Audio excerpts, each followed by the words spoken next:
come to part 4 of our series, Limitless. And in this series, just as a quick reminder, won't go into this too deep, but just as a reminder, in this series, we are taking a look at some of the purposes that God has for us as a church, things that God calls us to.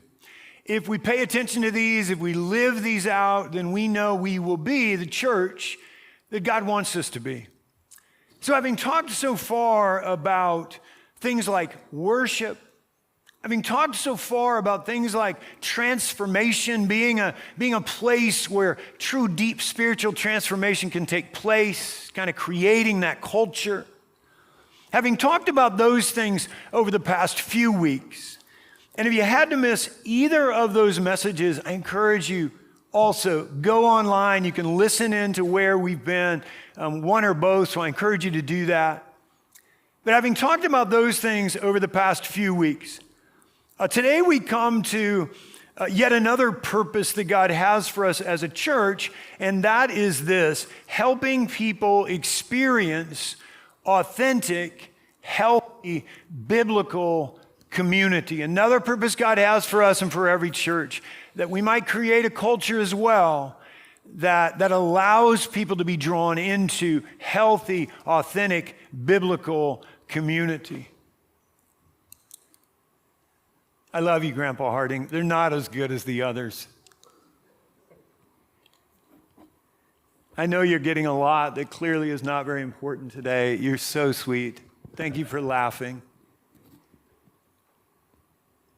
Now, why this particular topic? Why is it important for us especially to talk about this? Authentic biblical community.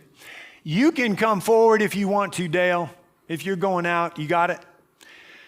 We're talking about this because far too many people in our world today, and I think many people within the church, they think they can become faithful disciples in isolation. Sometimes we drift there, don't we? Far too many people today think, okay, I can become a faithful disciple even if I'm kind of isolated from others. And here's a quote that I think really speaks just so perfectly to how foolish that is. Hear this. Someone once wrote, "One can acquire everything in solitude except character." And what that means for us, connected to what we're going to talk about today, is this: as we strive to take on Christ-like character, as we commit ourselves to becoming more and more each day, each week, each year, as we commit ourselves to becoming more and more like Christ, as we do that, then community, healthy, authentic, biblical community, got to be a part of the equation for us as followers of Jesus Christ. Make sense? Now, to go deeper into that today, I want us to turn to Acts chapter 2, verses 42 through 47. If you want to follow along, this will be up on the screens as well. But I want us to turn to Acts 2, 42 through 47. Let me lead us through it, and then we will hit some of these verses bit by bit. Here's what we find in Acts 2, 42 through 47. It says this: they devoted themselves, talking about that early Christian community in Jerusalem, they devoted themselves to the apostles' teaching and to the fellowship, to the breaking of bread and to prayer. Everyone was filled with awe, and many wonders and miraculous signs were done by the apostles. All the believers were together and had everything in common, selling their possessions and goods they gave to anyone as he had need. Every day they continued to meet together in the temple courts. They broke bread in their homes and ate together with glad and sincere hearts, praising God and enjoying the favor of all people. And the Lord added to their number daily those who were being saved. Guys, in just these 6 verses today, we find 4 key things that make a community authentic, biblical, healthy. And so let's take a look at these 4 things today. Here's the first. First off, authentic biblical community is always something that's going to be built around a high commitment environment. It's always going to be something that's going to be built around or built upon a very, very high commitment environment. In Acts, both chapters 1 and chapter 2, as he talks about the church in Jerusalem, I want you to notice how Luke uses one word several times in describing that early community. He uses one word several times, not a coincidence, and the word he uses is this: devoted, right? Devoted. In chapter 1, for example, Acts 1 verse 14, he writes this: the disciples and followers devoted themselves, committed themselves to meeting together in the upper room for prayer. Similarly, in Acts 2, now to move into the passage we just read, in Acts 2 verse 42, we then have this: they devoted themselves, they committed themselves to the teaching and to the fellowship and to the breaking of bread together and to prayer. And then just a few verses later in verse 46, wasn't in our translation, but we find this in the RSV, Revised Standard Version. Then in verse 46, Luke writes this: day by day, those in the early church, day by day, they devoted themselves, they committed themselves to meeting together in the temple. And again, why does he use that word over and over? Because it speaks to the high commitment environment you were going to find in the midst of those early Christians. Now, in addition to noticing that in the passage, this is great. Notice this as well. Even as Luke talks to us about high commitment, and I think that's very, very helpful, he also then points us specifically to the two things that early community, to the two things they were most committed to. Gathering in the temple each day for worship, but then also gathering together on a regular basis in a small group of some kind. Now, noticing that and knowing that we need to begin to process through that, let's look at this first. Let's think about this first. Guys, sometimes we forget this when we look at Scripture. They were people just like us, right? Think of their commitments. They were people just like us. No doubt they got up some days and they thought to themselves, do I want to go to temple today, right? And yet in the midst of that feeling, human nature, they went, they embraced worship fully, and they did that for this reason. Not because of peer pressure, not because of guilt. They did that, hear this, they did that because they had made a commitment to gather with others in that way. They had made a commitment to God to worship Him each day in that way. And they knew that keeping that commitment was a critical part of their community being authentic, healthy, biblical. Likewise, no doubt there were also days when they woke up and when they thought, do I want to go to small group today, right? In the end, in the same way, they went, they embraced that time together, and they did that for this reason, not because of guilt, not because of peer pressure. They did that because they made a commitment.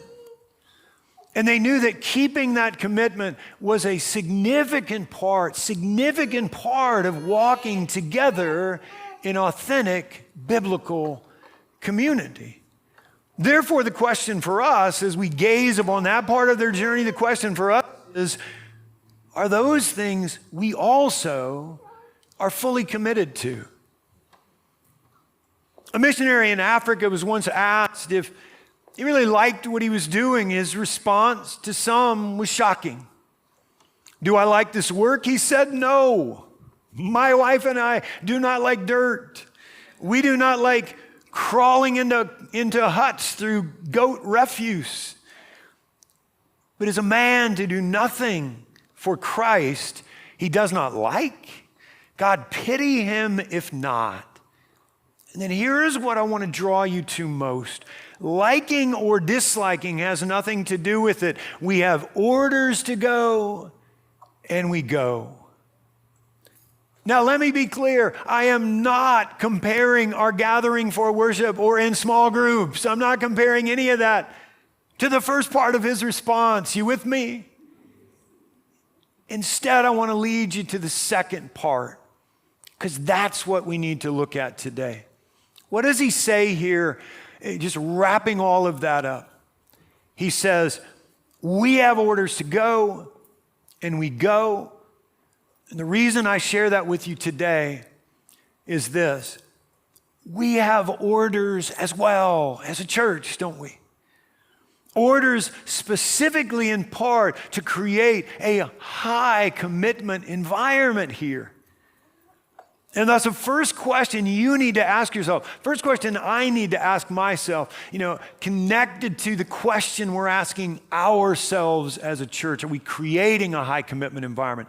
First question to think about today and then in the week ahead is this. Are you fully committed to worshiping each week? Are you fully committed to this each and every week? Because that's a key part of, again, high commitment environment, high commitment disciple. But then even as you ask that question, ask this question as well. Are you also fully committed to gathering with other believers periodically in a smaller setting than this? Now, if we were to talk a bit, you might say, boy, I can answer the first question, right? First question is pretty easy for you to think about, to ask yourself, is that a commitment? Well, how often are you here? How often are you worshiping online? Again, what are we talking about? No guilt. We're talking about, is that a commitment you've made? Are you living into that as a part of this walk? But then it's the second question. Some of you might say, that's not as easy for me to answer. And you might say, even if I do answer that, Rob, even if I say, I'm not really committed to a small group of some kind, your next thought might be, and Rob, how would I go about that if I did want that? If I did understand, got to be committed to this, how can you help me with that? My first answer is, thank you so much for asking me that today, okay? First response. But then my second response is this. Over the next couple of weeks, we are going to have a number of small groups starting up here at Beamer. In the midst of that, if we know this is a commitment we all need to make, we know that. In the midst of that, why not make a commitment to at least give this a try, especially if this is something that's new for you? And I say that in part for this reason. Because the commitment we're talking about initially is simply this. 5 weeks, fair enough?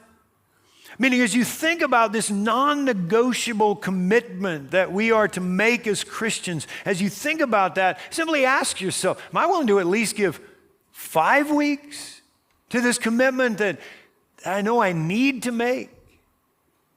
Now, why 5 weeks? One, because all of our groups are going to start off with a 5-week study by Bob Goff, a study that is called Undistracted, Capture Your Purpose, Rediscover Your Joy. Sound good? But then 5 weeks as well for this reason. Because oftentimes when we're making commitments, man, it's easier to wrap our minds around 5 weeks, isn't it? Easier for us to look at a shorter term commitment. And if any of you are thinking, that's foolish, only asking for 5 weeks, let me tell you, after 5 weeks, you're going to be saying, where have you been all my life, right? You're going to say, now I understand why this is another commitment I need to make. Again, if you're ready to make that commitment, just haven't signed up yet, use the tear off today. Again, drop it in one of our boxes, middle aisle in the back, over here as you're leaving, but just fill that out, drop it in there, or call the office. And just let us know that you're all in. But if you haven't made that commitment and you're ready to make it, let us know, and then we'll follow up with you. Fair enough? Here's a second thought today. Secondly, authentic biblical community is also something that always has within it a common mission or a singular focus, a common mission or a singular focus. Moving ahead a couple of chapters in the book of Acts, moving to Acts chapter 4, verse 32.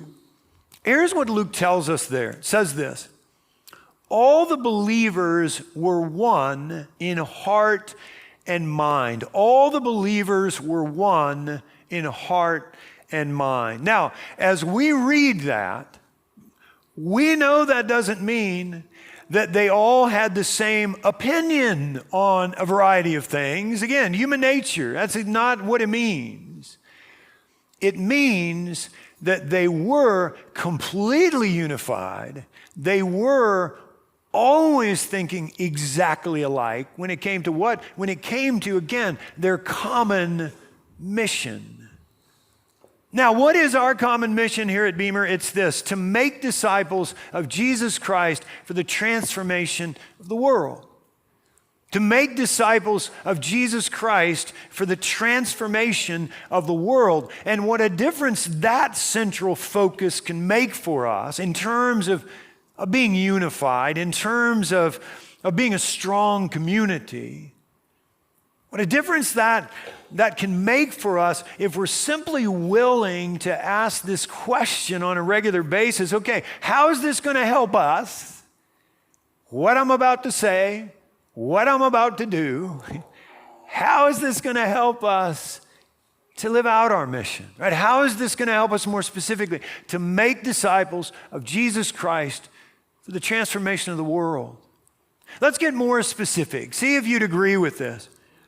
Pretty hard to get caught up in gossip. We talked about that a few weeks ago. Pretty hard to get caught up in gossip or division or really just anything negative. Pretty hard to get caught up in those things if every time before we speak or act, we ask this question: okay, how is this going to help us? If I say this, if I do this, how is this going to help us to make disciples of Jesus Christ for the transformation of the world? Or in a similar way, pretty hard for us to pit one ministry against another. And man, some churches run into that. Pretty hard to pit one ministry against another if at the forefront of our minds we always have this unifying target to make disciples of Jesus Christ for the transformation of the world. And the reason that's the case is this: if we pay attention to that mission on a consistent basis, we'll understand we can't fulfill that unless all of our ministries are working really well together, right? Authentic biblical community, that which we're striving to create here in order to be a healthy church, in order to be a growing church. Authentic biblical community always has within it a common mission. And so ask yourself, secondly, today, how are you currently embracing that common mission, embracing it in part so that we as a church might more faithfully live it out? Here's a third thought today. Thirdly, authentic biblical community is also something that's focused on giving, or it's also something that's focused on our desire to give. We find that fleshed out for us in verses 44 and 45 from earlier. Here's another part of what we read earlier. All the believers were together and had everything in common, selling their possessions and goods they gave to anyone as he had need. Now, just to be clear again, here's what this does not mean. It does not mean every single person sold every single thing they had and gave it all away. And sometimes I think we read it in that way. Instead, what this points us to is simply this: a complete change of mind when it came to how they looked at their stuff, right? What this really points us to, these words, in a more general sense, in a more holistic sense, this simply points us to a complete change of attitude when it came to how people were now viewing their possessions. Their question used to be, how can I get more? And we know that question, don't we? It's something we got to try to break away from on a consistent basis to be who God would have us be. Their question before was, how can I get more? Now their question has become, how can I use what I already have in order to help people, in order to care for others? Guys, I do hope you know this, and it's why I'm sharing this today, because we're about there when a couple letters are going to go out, when we're going to move into a stewardship emphasis for just a few weeks. Many of you have been a part of that already. You've been here before when we've moved into a stewardship emphasis time.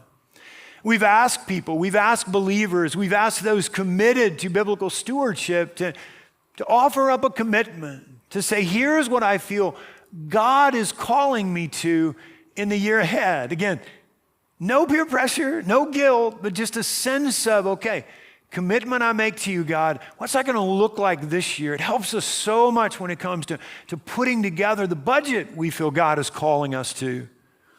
So we're almost there when some letters will go out. I want to say this, and I say it genuinely, honestly. If y'all don't get a letter and you think, what happened? I want to be in this thing, right? I mean that sincerely. Let us know, and I'll mention that in next Friday's email. If you don't get a letter, we try to be careful. We try to not want to sound pushy, though, even though we're focused on all the right things, commitment we're to make. But man, if we don't pull you into this, please allow us to. I'd love to get that to you. But here's what I was starting to say before I interrupted myself. I hope you know the reason each fall we have a stewardship emphasis, the reason each fall we talk about what God gives to us and calls us then to give in order to embrace our mission, in order to support our ministry.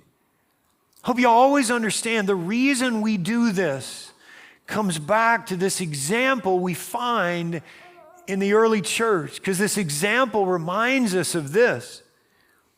An authentic biblical community does naturally place a high value on giving.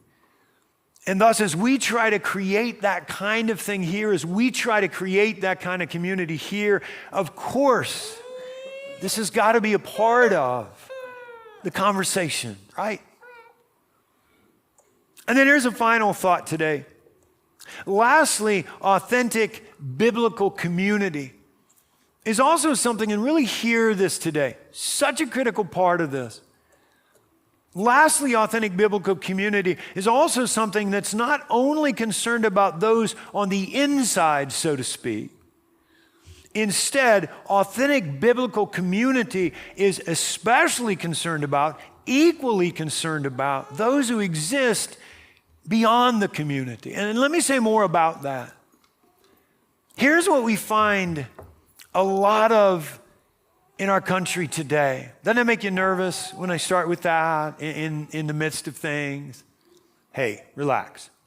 One of the things we see a lot of in our country today are gated communities, right? As physical kinds of things, right? As physical communities. I don't think we saw this 30 or 40 years ago, but these days as physical communities, not necessarily a bad thing, right? It helps those within that community to feel a stronger sense of security, right? Safety. The thing is, when churches begin to think like that, and man, so many of them do, and it's easy for us to get caught up in that as well, inside, outside, we create gates that we don't even know we're creating. When churches begin to think that way, huge problem, and it's a huge problem for this reason, because if those outside the church are not the primary focus, then the mission, no matter how well we're embracing it, the mission just can't be lived out. When those outside the body are not the primary focus, and guys, I always want to emphasize this. We're not just talking physically. Man, it's important to care for the physical needs of those beyond the community. But they have relational needs. They have emotional needs. Man, do so many people need the healthy community we found? They have spiritual needs, right? Many of them haven't come to Christ. So I want you to never get just stuck in, how can we help the hungry? Do we need to? Absolutely. But when we talk about those beyond the community, beyond what sometimes we can see as the gates, when we think of people, think of all of their needs. If people out there with all of those needs are not our focus, man, we can talk about the mission all we want. Can't fulfill it. In verse 47, going back again to our passage from earlier, in verse 47, Luke tells us this about the church in Jerusalem. He writes this: every day they enjoyed the favor of all the people. Every day they enjoyed the favor of all the people, and the Lord added to their number daily those who were being saved. Now, I think an interesting word that we find here, before I had you focus on devoted, I think an interesting word we find here is this word, the word favor. Because when Luke writes this, they enjoyed the favor of all people. When Luke writes that, he's not saying that early Christian community had no critics. It did. When he writes that, he's not saying that early Christian community didn't face any opposition. It did. What he's saying here is simply this: because of who they were, in spite of some of what they faced, because of who they were, the majority of the people around them looked at them positively, many even wanting to join them, right?